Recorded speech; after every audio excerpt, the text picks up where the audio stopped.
बिस्मिल्लाहिर्रहमानिर्रहीम। आज की इस वीडियो में हम पर्सन्स का कॉन्सेप्ट कवर करेंगे। जैसे कि हमने चार्जिंग सेक्शन में 4 इंपॉर्टेंट टर्म्स कवर करनी थी। What is tax, what is income, what is person and what is the concept of tax year.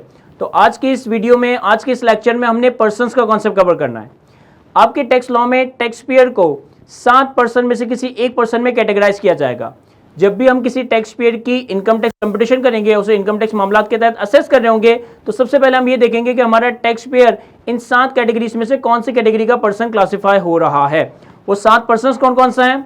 Number 1 individual, number 2 company, number 3 association of person, number 4 federal government, number 5 foreign government, number 6 political sub division of foreign government and number 7 public international organisation.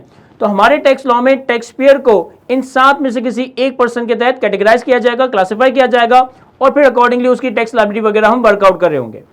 अब अगर आप इन 7 person को देखें तो इन 7 person में से सिर्फ पहला पर्सन दैट इज इंडिविजुअल, ये एक नेचुरल पर्सन है, ये एक नेचुरल पर्सन है।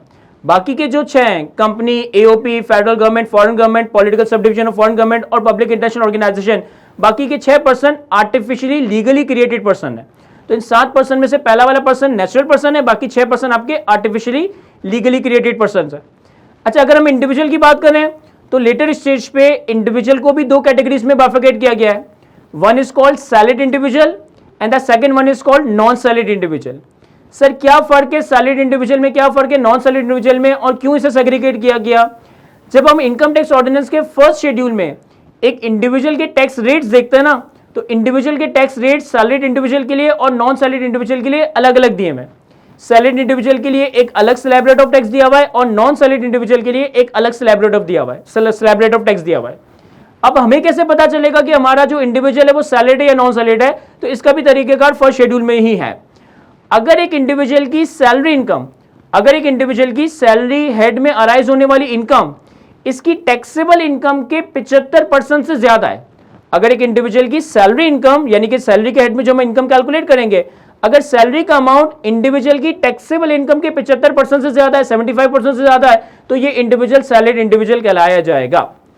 और अगर एक इंडिविजुअल की सैलरी इनकम उसकी टैक्सेबल इनकम के 75% या 75% से कम है, तो अब ये इंडिविजुअल टैक्स लॉ की नजर में नॉन सैलरीड इंडिविजुअल कहलाया जाएगा।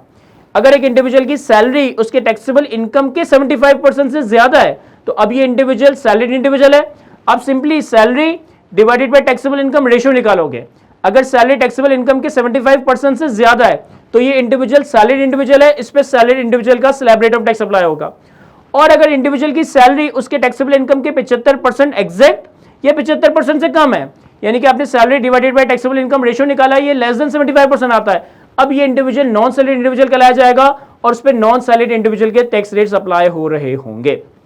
फिर हमारे पास सेकंड टैक्स पेयर है कंपनी, थर्ड है एओपी। कंपनी और एओपी की डेफिनेशन आपके टैक्स लॉ में प्रोवाइडेड है, जिसे हम आने वाले लेक्चर्स में कवर करेंगे। फेडरल गवर्नमेंट चौथा पर्सन, फेडरल गवर्नमेंट का मतलब है कि जो गवर्नमेंट ऑफ पाकिस्तान है, फेडरल गवर्नमेंट ऑफ पाकिस्तान है। पांचवा है हमारे पास फॉरेन गवर्नमेंट, यानी कि पाकिस्तान की गवर्नमेंट के अलावा जितनी भी फॉरेन कंट्रीज की गवर्नमेंट है उनको हम फॉरेन गवर्नमेंट के नाम से मुखातिब करेंगे। छठा है हमारे पास political sub division of foreign government. अब political sub division of foreign government का क्या मतलब है? देखें, जैसे यूनाइटेड अरब एमिरेट्स है, यूनाइटेड अरब एमिरेट्स एक ओवरऑल फॉरेन गवर्नमेंट है, लेकिन इसमें पॉलिटिकली सब डिवाइडेड टेरिटरीज है। जैसे दुबई एक अलग टेरिटरी है, अबू धाबी एक अलग टेरिटरी है, तो ये दुबई और Abu Dhabi are the political sub division of foreign government. और लास्ट पर्सन है हमारे पास public international organisation. Public international organisation का मतलब है कि जो इंटरनेशनल एनजीओज होती हैं, जैसे यूनिसेफ हो गया, यूनेस्को हो गया, वर्ल्ड हेल्थ ऑर्गेनाइजेशन हो गई, जो कि इंटरनेशनली पब्लिक की वेलफेयर के लिए, टेररिज्म के अगेंस्ट, एजुकेशन के अगेंस्ट, वुमेन एम्पावरमेंट के अगेंस्ट, हेल्थ के अगेंस्ट जितनी इंटरनेशनल एनपीओज हैं, यूनिसेफ हो गया, वर्ल्ड हेल्थ हो गया, चाइल्ड वगैरह से रिलेटेड कोई ऑर्गेनाइजेशन हो गई, इन इंटरनेशनल एनपीओज को और एनजीओज को हम पब्लिक इंटरनेशनल ऑर्गेनाइजेशन कह रहे होंगे। अब आने वाले वक्तों में हम कंपनी और ईओपी की डेफिनेशन देखेंगे, लेकिन सबसे पहले सवाल ये क्रिएट होता है कि सर आप हमें जो पर्सन का चैप्टर कवर करवा रहे हो इसकी जरूरत क्या है? क्या जरूरत है कि मैं अपने टैक्स पेयर को इन 7 में से किसी एक पर्सन में क्लासिफाई करूं या इन 7 में से किसी एक पर्सन में सेग्रीगेट करूं और फिर इसकी टैक्स इंप्लीकेशन देखूं? इनकम टैक्स लॉ का ऑब्जेक्टिव तो इनकम पे टैक्स लगाना ही है ना, तो क्या फर्क पड़ता है कि कंपनी हो, एओपी हो या इंडिविजुअल हो, उनकी इनकम पे टैक्स लगा दें? सर फर्क पड़ता है। कुछ रीजंस हैं जिसकी वजह से आपको ये पर्सन क्लासिफाई करना जरूरी है, आपको ये पर्सन आइडेंटिफाई करना जरूरी है कि आपका पर्सन इंडिविजुअल है, एओपी है, कंपनी है या कोई और पर्सन है।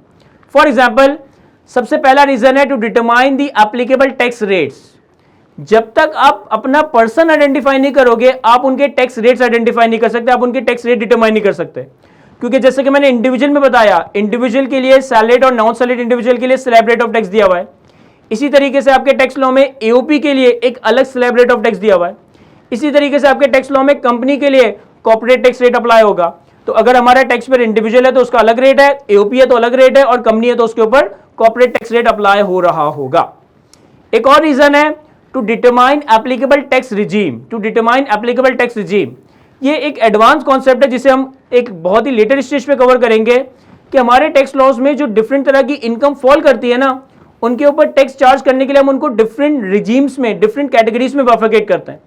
एक का नाम है नॉर्मल टैक्स रिजीम, एक का नाम है फाइनल टैक्स रिजीम, और एक का नाम है मिनिमम टैक्स रिजीम।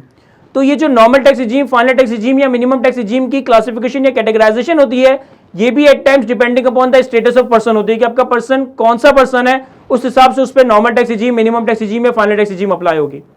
इसी तरीके से to determine the residential status, देखिए हमारे पास टैक्स लॉ में जो पर्संस कवर किए ना हमने, इन सारे पर्संस को हम लेटर स्टेज पे रेजिडेंट और नॉन रेजिडेंट में बाइफरकेट करेंगे कि हमारा इंडिविजुअल, एओपी, कंपनी और बाकी पर्संस या तो रेजिडेंट बनेंगे या नॉन रेजिडेंट बनेंगे।